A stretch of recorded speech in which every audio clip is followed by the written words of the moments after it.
Hi, it's Andy. Hi, it's Dave. Hi, it's Kirk. Welcome to the A.D.K channel. Right, for today's video, I'm going to tell you what it is. Normally, I don't tell Andy or Kirk what's coming up, but you are being told. So we've recently been doing Nightwish. We've done, we did Target Area, we did a Net Area, and we've obviously done Floor Area with Endless Form Most Beautiful. Endless Form Most Beautiful. And one of the things, Kirk, you said is you'd love to know about Floor in when she's doing some of her proper full-on belting. Well, today we're going to look at that. We're going to check out Floor doing live performance from Wacken 2013, which is her first big major concert as far as televised, videoed, etc. This is before they've done any of actual recordings with her, I believe. I have to say I believe, just in case I get this wrong, because they will destroy me in the comments, but I believe that was the case. Allegedly. And what's really interesting about this particular concert, we're not watching the whole one, we're just picking one song, but it's the fact that she's singing Annette Olsen songs, she's singing Tarja songs, and how she changed it. A lot of people in the comments today have been asking us to check out the Storytime version that she sings, because she does it a lot more rock and metal versus pop. But we're not going to be doing Storytime, we're going to do a different song, and we're going to be checking out the song Everdream, which is a Target Era track, and is probably their most requested track. So I thought this would be a great one for us to do. So let's go check out Everdream, Nightwish, and Floor from Wacken 2013. But for now, we're gonna start a little softer with Everdream.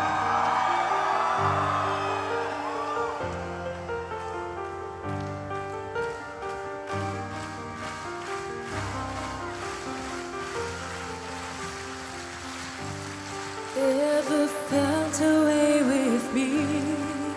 Just once, that all I need, entwined in finding you one day. Ever felt away without me?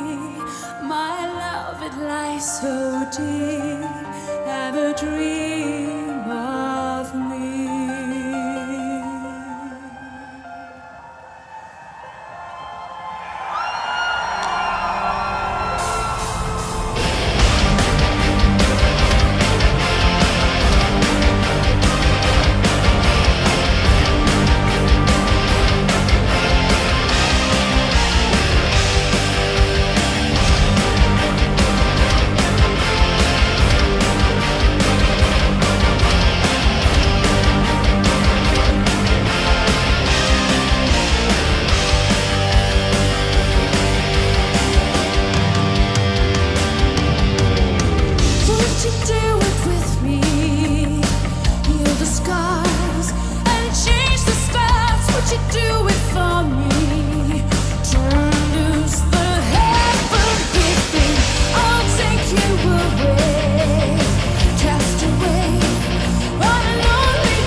Hey, there we go. So, Everdream, Nightwish from Wacken 2013. I'm gonna stay pretty much quiet on this and throw it over to you guys because, well, I love that song. So, anyway, I'm gonna throw it straight over to Andy first for your feedback on it. I'm pleased you picked a Tarja song that Floor was performing, and that's an absolute cracker. I couldn't place it from the title, but I know that song so well. Yeah. That's confident start. I mean, it probably wasn't the opening song of the set, but the way she dressed the crowd was really, really good. I mean, beautiful intro. I wrote down the word power. I mean, how much power does she have in her voice? When you said we was going to be doing these comparisons, I was having a little think about Tarja's voice, and I'm struggling to find the word. Her voice sort of would fill the room. You know, I don't know. Ubiquitous. The voice has volume, not in decibel levels. You know, it has that sort of outward projection, and it just sort of engulfs you. But Floor Jansen's voice is powerful, absolutely amazing, and that's a fantastic live performance as well. I mean, the sound was great. Loved the keyboard setup with the pipes. That was pretty awesome. That was very cool. Marco's backing vocals or accompanying vocals were incredibly powerful as well. It's a great song, and Floor nailed it. Absolutely brilliant. Awesome. Kirk, what did you think? They're one of those bands, even if you don't like them, if you were caught up in that live environment, they would instantly convert you to their cause, wouldn't they?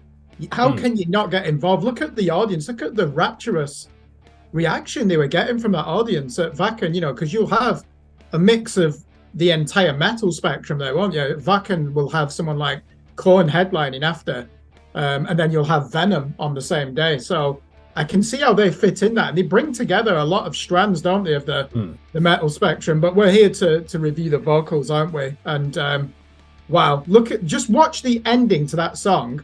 The further away from her mouth she holds the mic, that's when you know she's going to really go for it. Yeah. That belting technique. And the microphone was 10 inches away near the end, wasn't it? Because her volume levels, her projection is so high. It's just, I just love watching that technique and seeing how singers, how they manipulate the microphone. And vocal coaches would just love that, wouldn't they? They would have that as a lesson for their pupils, wouldn't they? They'd be saying, look, just watch how she handles the mic. Look at the difference in technique. The mezzo-soprano opening reminded me of numerous female singers that can really hit those notes. Tori Amos, for example, is probably the best example. Is the best of that, certainly from the 90s and 2000s, and it's fantastic. There's a magical sound to it, isn't it? That opening verse, and then I'm always willing to praise Nightwish for this one thing.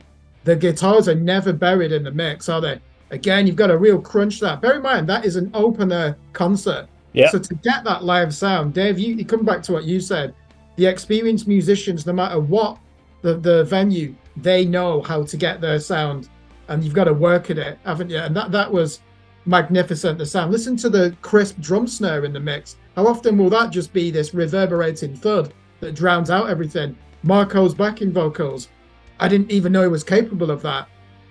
Wow, real operatics there as well, real power to that. So yeah, is that one of the fan favorites? Everdream is probably one of the most requested videos. So it was actually Nightwish that actually asked what was the video that they would like them to put up on their channel next, and Everdream is the one that they fans actually asked them to put, and it was the Wacken show that they asked them to do. They have so many that they could do and could easily put up, but there's actually a few videos out there that do a comparison of that song with the three singers, and they just keep cutting from the live performances, so you can actually listen to the song from start to finish and see Tarja singing a part, and then Annette singing a part, then Floor singing a part, and it's very interesting. I was gonna do that, but I thought I wanted to see a full Floor version.